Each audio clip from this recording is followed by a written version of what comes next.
how to restore WhatsApp backup from Google Drive to iPhone. So if you want to restore your WhatsApp backup from your Google Drive to iPhone, what we're going to do is we're going to open up our WhatsApp, okay? And once we open up our WhatsApp from here, we're simply going to go over to our settings. And once we go over to our settings over here, we're going to scroll down. And once you scroll down, you can obviously go into your storage and data. In your storage and data, what happens is you can manage your storage by turning your iCloud or any other, you could say, widgets on. You can also originally turn your iCloud on from this section. So if you click on your iCloud section over here, click on iCloud, there's iCloud backup. And as you can see, it starts backing up everything onto your iCloud. So you're going to make sure to back all of that up.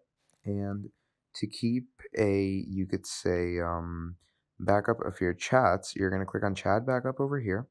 And once you click on chat backup, as you can see, it starts backing this up.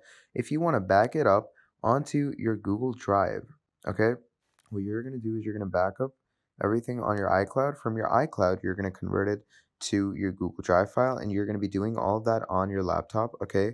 You're going to log into your iCloud Drive from your laptop, take the data from there, export it onto the actual Google Drive section, and then you can simply come to your iPhone, go to your Google Drive, download your iCloud backup from there, and yeah, that's pretty much about it. That's how you can restore WhatsApp backup from Google Drive to iPhone.